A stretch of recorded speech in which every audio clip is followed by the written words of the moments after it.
My name is Donald and I'm 56 years old. This is the first time I'm trying to explain my life. I'm married to Lorraine, who is 45, and we have a 13-year-old daughter. This story takes place a few months ago when my wife, daughter, and I visited Istanbul. We were part of a large group, 3 families in total, about 16 people. The trip was coming to an end and we were preparing to return together. We all gathered at the Istanbul area airport for our flight back to Chicago. It's an 11-hour flight, and after we all gathered, we counted everyone to make sure no one was missing. The flight was delayed by 6 hours. With 6 hours left before we could board, we headed to the lounge. To our surprise, it was empty, just our group there. Everyone gathered and began chatting, smiling, and sharing stories of our time in Turkey, from the beautiful sights to the delicious food we had enjoyed. I stepped outside for a smoke and returned after about 15 minutes. As I approached my wife, I noticed a slim figure standing near her. The closer I got, the faster my heart started beating. It wasn't the nicotine, but something else, something unsettling. I couldn't quite place it at first, but as I drew near, I felt my heart race even more, and I could almost hear it pounding in my chest. My mind went blank and suddenly I was back 20 years, standing in a church. I was holding her hand. She was right beside me, and I had just said, "I do," before kissing her. Then we went home and we began our life together. But in that moment, standing in the airport lounge, I was jerked back to reality. I walked up to my wife and told her I needed some fresh air. I walked out of the lounge without even looking at the woman who was now talking to her. As I stepped outside, memories flooded my mind. Maria. She was there with me, happy, and I was happy. I closed my eyes and I was back in Columbus, Georgia, sitting by the Chattahoochee River, as we had often done. Her name is Maria and she was my life. I have always loved her since the first time I saw her in college. She was mine. We married and moved in together, starting our life as husband and wife. The first years were blissful. I worked as a journalist, traveling to cover stories from war zones to famine-stricken areas. Maria worked as a financial expert, and while our jobs kept us apart, we always kept in touch. Her sparkling eyes brightened my days. When I was home, our time together was spent making love and enjoying the wonderful meals she cooked. "Will you always love me like this?" Maria asked one night, her eyes gazing into mine. I stroked her bare back and replied, "Forever and ever." The first 2 years of our life together were smooth. There didn't seem to be anything that could disturb our paradise. We decided to wait to have children, wanting to establish ourselves in our careers first, make money, and settle down. The only problem we faced was that we didn't spend enough time together. My frequent travels kept me away, and soon Maria's job required travel as well. The only source of tension was my mother. She lived alone and often wanted to see me. Maria never seemed to get along with her, but I never asked why. My mother was a gentle, caring woman, and I tried to keep the peace between them, managing a balance. In January, my mother fell ill. I told Maria I needed to go and take care of her.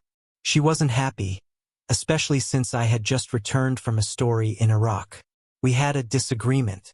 She wanted me to hire help for my mother instead of going there myself. I insisted that my mother was elderly and this might be the last time I'd see her alive. Maria didn't understand, but didn't argue further. 3 days later, my mother passed away in my arms. I was devastated. After her burial, I returned home only to find Maria complaining again about my mother. I was shocked and couldn't comprehend what she was saying. "She put us through so much trouble.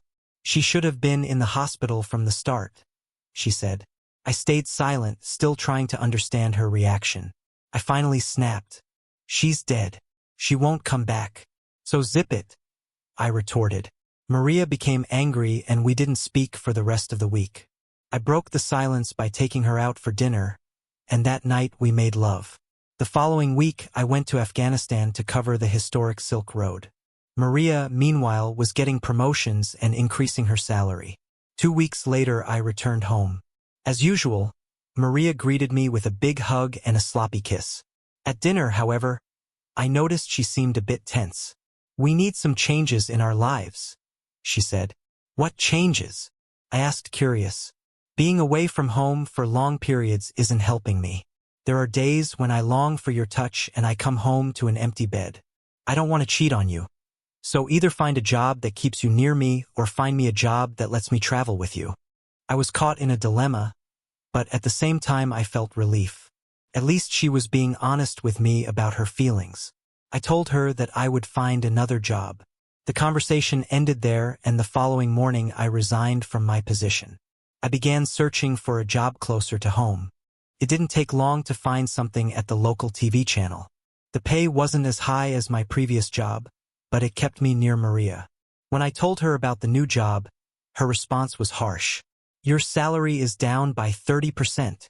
Are you kidding me?" she exclaimed angrily. I tried to explain that a stationary job naturally comes with a pay cut, but women, no matter how educated or intelligent they are, sometimes refuse to acknowledge the facts. They still want things to go their way.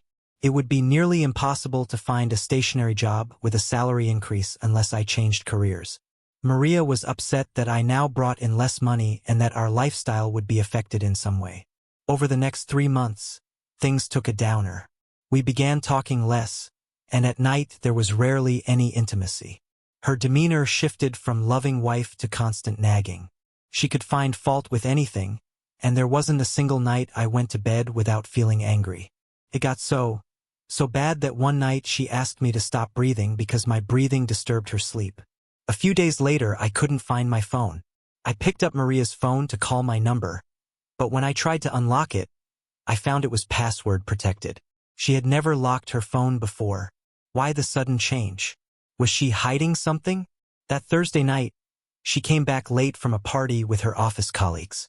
I heard the doorbell ring and opened the door to find her standing there in a black dress, her hair disheveled and no lipstick. "What happened to you?" I asked, holding her. "I drank a bit too much and now I'm tired," she replied. I helped guide her to the bedroom. She removed her dress to change into her usual night clothes, but this time something was different. She wasn't wearing any panties, and I noticed a bruise on her left eye. Maria never went out without her panties. Had she gone without them that night, or had something happened that night? Couldn't sleep. Being a journalist by nature, I needed to know the truth. I knew people who could help me find out, but I felt I didn't need anyone else. I knew I could uncover the truth on my own. 3 weeks later, I found myself standing outside a Motel 6 on Victory Drive. It was 2:30 p.m., and I had tracked Maria's car to the motel. I walked towards room number 12, unlocked the door, and looked through the crack. There, in the other room, was my beloved wife. Maria was on all fours with her blonde lover, Steve Bowman, doing things I never imagined seeing. Steve was my old enemy from college, the one who always had a thing for Maria. He had once even taken her out on a date before she started dating me.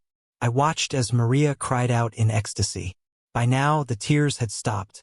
I was dead inside, my heart aching. 3 weeks of investigation had yielded results that I never wanted. I had hoped for something different, but this was the truth. I wanted to break down the door and do something reckless, but I had promised a motel manager I would refrain from violence. He had helped me in the past and put one condition on our arrangement: no violence and no property damage. I walked out of the motel, a smile playing on my lips, and got into my car. I parked behind the only Mustang in the lot. It belonged to Steve. I took out my ice pick and punctured all 4 of his tires. About an hour later, they came out of the motel. Steve, still holding Maria by her bare waist, walked toward the parking lot. I filmed the whole thing, then put the camera away. I stepped out of my truck and stood directly in front of them. Maria froze, her face drained of color, while Steve flashed a sinister grin, holding her by the waist. Maria was meekly trying to pull away from his grip. "Hey, Don," she said, forcing a smile. "What are you doing here?" I stared at her silently, then spoke. "I'm just observing." She tried to explain. "I can explain. It's not what you think." "I'm not thinking," I replied. "Just observing." I pointed at Steve's hand still on her waist. "It seems like he's taken away my wife." Maria fell silent. I smiled, a bitter, knowing smile. "No, it's not just that. We were here for a meeting earlier, weren't we? The kind where you get on all fours and let Steve drill you from behind. Did he do you good? She gasped, her face turning pale. Just a few minutes ago she had uttered the same words. All of your actions are on video, I said. I'll be taking it to your office and making sure it gets to all of our friends and family. And yes, it will be going to Linda and her dad too. Steve's face turned red with fury. Leave Linda out of this. Linda's already seen everything. I replied, and she's waiting for the video so she can drag your sorry ass to court for a divorce. I paused for a moment, savoring the silence before adding, if I were you, I'd prepare myself to say goodbye to your dear old Mustang. It will be sold to pay for your settlement. Now Steve was truly furious. He lunged at me, but it was a mistake. My years of traveling to places like Iraq and Afghanistan had made me a tougher man than he could ever imagine. I had been among warriors, fighters, and people trained to kill. Did they teach me a few tricks? Absolutely. When Steve lunged at me, throwing a right hand, I blocked it, ducked forward, and landed a left punch square on his chest. And he dropped like a sack of potatoes. He tried to get up, stumbling a few steps toward me only to be met with an uppercut to the chin. This time he didn't get back up. He lay there out cold. Maria stood there, horrified. I looked at her and told her to get in the truck. She complied without a word. We drove off, but we didn't head home. We went straight to my lawyer's office. Maria tried to ask questions, but I just raised my hand, signaling her to stay silent. When we arrived at the office, we were led to the large conference room. We sat on opposite sides of the table. The silence between us was heavy, oppressive.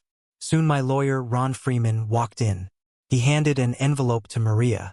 You've been served, he said, and then continued. We file for divorce based on irreconcilable differences. There is no property to divide, so there's nothing to discuss in that regard. The house your husband's mother lived in has yet to be legally transferred into his name, so you won't be claiming that. Half of the money from your joint account is already in your account as we speak, so you may withdraw it.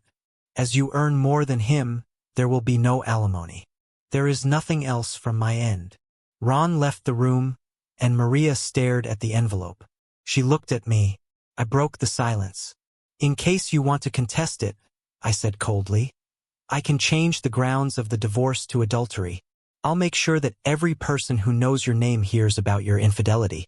Every recording I have will be shared on all social media platforms. I'll send the evidence to your office and ensure you're fired. I'll make sure you can't find work anywhere. If you try to run away to a different city, I'll follow you and make sure the rest of your life is spent in fear of your name being ruined. She nodded, unable to speak. I got up and walked out of the room. But before I left, Maria spoke. Don't you want to know why I did it? She asked. I turned to face her. You wanted a lifestyle that I couldn't provide. You wanted to fly high but wanted someone at home to welcome you when you landed. You wanted happiness but weren't willing to pay the price for it. Fast cars, fancy hotels, and fine dining. Your blonde lover gave you everything I couldn't. She paused. You think that's right, don't you? But I'm not sure if you'll ever understand. He was just paying for his fun time. He was already married and looking for cheap entertainment. How long would that last? A few months? Then what? Would you go looking for another lover? You think you deserve more, but your happiness is just a state of mind. You can be happy with less or miserable with more. I stared at her, dead inside. Today you stand here with an envelope in your hand and nothing else. Have a nice day, Maria. I walked out and never spoke to her again. A few months later, I saw her in court. I never looked into her eyes, just focused on the court's orders. The divorce was granted. Steve never filed any complaints against me. Even if he had, he would have lost. There were cameras in the park, and he would have been seen as the aggressor. I sent Linda the videos and all the evidence of Steve's adultery. She didn't hesitate to take action. She kept a portion of the house and filed for divorce. I heard a rumor that Linda's brothers had beaten Steve up, leaving him with broken bones. He lost his job as well. Linda's father was a connected man, and Steve ended up selling his Mustang to pay for a settlement. I never told anyone, but Linda's father wanted to punish Maria too. However, Linda stopped him. As for me, I left my job and eventually returned to my old position, though in a different city. Life went on. Here I am today at the Istanbul airport. I'm a chief journalist for a major magazine. I have plenty of money, a great, faithful wife, and an amazing daughter. I walked back into the lounge, and there was my wife still talking to Maria. Hours passed, and I stayed away, aware of Maria's occasional glances toward me. I was worried, but I had never hidden my past from my wife. I just wasn't sure what Maria might be planning in her mind. A few hours later, I checked with the airport officials who confirmed our flight departure time. We stood in the boarding queue, and after what felt like a grueling wait, we finally boarded the plane. I sat right next to my wife. She was smiling, but her smile was different from usual. I asked, "What was the discussion with that lady?" She replied, "Oh, that lady, your ex-wife Maria? I was just saying thanks." "Thanks?" I asked, confused. "Yes," she smiled. "If she hadn't screwed up, how would I have gotten you?" I gave her a puzzled look. "What do you mean?"